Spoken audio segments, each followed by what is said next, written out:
We are back with former South Bend, Indiana Mayor Pete Buttigieg. He's kicking off his last day of campaigning in Iowa from Des Moines. Good morning to you. Good morning. Good to be with you. Good to have you. It is a very tight race out there in Iowa. It looks like a three-way fight between you, Senator Bernie Sanders, and Joe Biden. Looking at our latest Battleground Tracker poll here at CBS, Biden and Sanders are at 25% this morning. You are just a few points behind at 21%. How do you close the gap? How do you persuade moderates to vote for you instead of Biden? Well, it's about making sure that we have the right approach to defeat Donald Trump. We don't have to choose between revolution and establishment. There is another way that I think will be the most effective for governing and for winning. Remember, every single time my party has won the White House in the last half century, it's been with a candidate who was looking to the future, who was not associated with Washington, either didn't have an office there or hadn't had one for very long, and was opening a door to a new generation. And as I'm talking to Iowans on the ground, they are focused on how their lives are going to change if we get a better president. It's why there's such an emphasis on making sure that we have the campaign that can win against Donald Trump, and I will beat him. Do you really think that trying to persuade people that experience is a negative is the best way to draw a differentiation between you and Biden? Well, what I'd say is that if you are looking for the person with the most years spent in Washington, then of course you have your choice, and it's not going to be me. What I'm offering is a different perspective, formed on the ground, governing as an executive, but also focused on bringing solutions from our communities to Washington. And I think that's the approach that most of the people I encounter are looking for. We're not going to be able to go up against this president looking to the same playbook. And by the way, this isn't just what we need in order for winning. This is what we need in order for governing. Before you get to governing, though, you got to win the horse race. How do you finish and how do you define success in Iowa? Is it top two?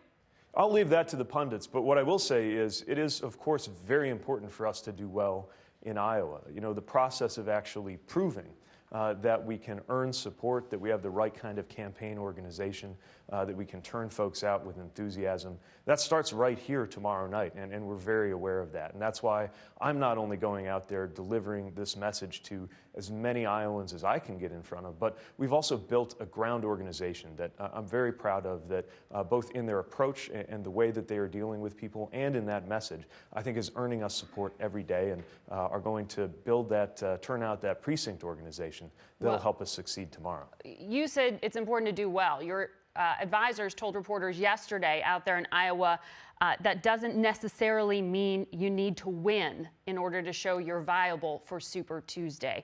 Is that your strategy? Skip ahead to those Super Tuesday states? So again, advisors, analysts, and pundits can figure out where the goalposts are. These were your advisors. What I know who were is telling we need a very reporters strong yesterday. showing. That's great. Campaign strategists will focus on that. I'm focused on Iowans' lives and a message about making sure that we not only replace this president, but replace this president with somebody who is ready to deal with the issues from climate to gun violence to the changes in our economy that are deciding whether our lives are going to go well. We're counting on a good finish here in Iowa, going straight to New Hampshire and on to Nevada, South Carolina, and the other states. All right, we're going to take a real quick break and come back with more of our conversation with Mayor Pete, so stay with us.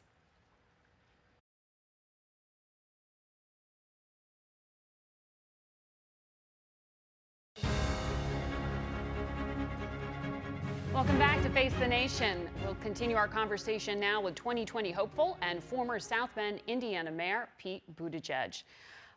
I want to read for you the latest Battleground Tracker poll numbers we have forecasting Super Tuesday. That is those 14 states that you were just talking about trying to build support. Looking at those numbers, you are at 5% support among Hispanics, 2% support among blacks. Why do you think it's a challenge for you when it comes to winning minority support? Well, I'm competing against some candidates who have had years or decades to demonstrate who they are and how they can win. I recognize that I am newer on the scene, and we're at a time when no one is feeling the pain of living under this administration more than Americans of color. It's one of the reasons why there's such a focus on making sure that we are the campaign that can bring an end to that and that can turn the page. But the process of proving that begins right here in Iowa. And this is our best first chance to demonstrate the kind of organizational strength that will help build credibility with folks I talk to, especially when we're in the South, who may appreciate and like our plans, but also want to know that I'll be in a position to actually deliver, to defeat Donald Trump, and to make good on those plans.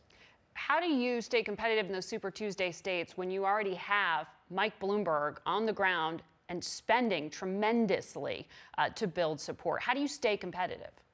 Well, there's no question that with that kind of money, you can get a level of exposure and airtime, and at the same time, one of the things that is so important, especially in this stage of the process, is that politics isn't just about what happens on television. We're having such important, moving conversations with voters who want to look you in the eye, ask you questions, understand who you are, challenge you.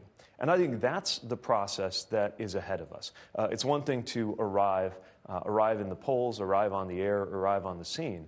It's another to really go through that with voters. And even as the map grows and we're competing in more and more states, I think that will be where each of us makes our case. And I think that I've got the best case to make. Well, you know, the Democratic National Committee changed the debate requirements. They say they tighten them, but in doing so, they have opened the door to the possibility Mike Bloomberg could be on a debate stage in the near future.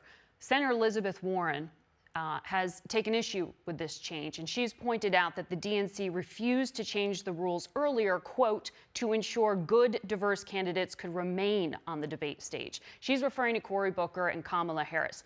Do you think the field is less diverse because of the DNC?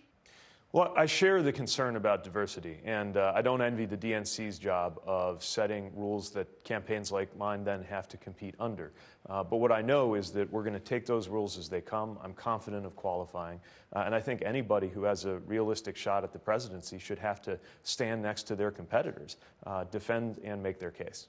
But the comment from Elizabeth Warren was fairly sharp, and she seems to be, in some ways, referring back to, some of the frustrations from 2016 when supporters of Bernie Sanders were saying, look, the system is rigged, the DNC is being unfair. Do you see that playing out again this time? I don't see a thumb on the scale, if that's what you're talking about. And again, I recognize the DNC's got a challenging job to do. I don't get a say in those rules. We compete under those rules, have from day one when we weren't sure that I had an exploratory committee with a staff of 4, and we saw those requirements come out of the DNC and wondered if we were going to make the cut to be among those 20 candidates who made it onto that first debate stage. And ever since have made sure that we were in a position to compete. That's what we're doing right now, and I know that the DNC will continue to set the parameters. What I will say is that the less 2020 resembles 2016, the better. Well, Senator Sanders, of course, was in that race last time. I know when we spoke, you and I, last, you talked about an essay you wrote when you were 18 years old, praising Bernie Sanders at the time for his energy, his candor, his conviction, and his ability to bring people together. What's changed now? Just you're neck and neck with him? Now you're trying to name him in your rallies and lay out why he's not the best guy. Look, I still admire the qualities that I admired about him when I was in high school. But we're at a moment right now where our country is dangerously, frighteningly polarized and divided. And we're at a moment where we have an amazing historic majority to do big things. I mean, even more than the majority that was available to President Obama, let's say 10 years ago. Among the American people right now, there is a strong appetite to step up and, for example, solve the health care issue. It's just that people aren't crazy about the idea of being kicked off their plans. There's a huge appetite right now to do the biggest transformation we've had on college affordability since the GI Bill. It's just that some Americans aren't crazy about the idea of paying even for the tuition of the children of millionaires and billionaires. But you praised his ability to bring people together then. You don't think he can bring people together now? I think I'm the best candidate to bring people together now. And what we're seeing on the trail, including as I traveled to counties here in Iowa that swung in a big way from supporting President Obama to supporting President Trump, is that not only do we have Democrats, dyed-in-the-wool progressives at our events, but we're seeing independents and a lot of people who self-identify as those future former Republicans I like to talk about in my speeches, coming together, not pretending we agree on absolutely everything, but ready for a change and actually as united in what it is we're for as what it is we're against. Who's your Super Bowl pick? Well, I'm from the Midwest, so I've got an affinity for the Chiefs. All right. Mayor Pete Buttigieg, thanks very much. We'll be right back with the head of the Republican National Committee.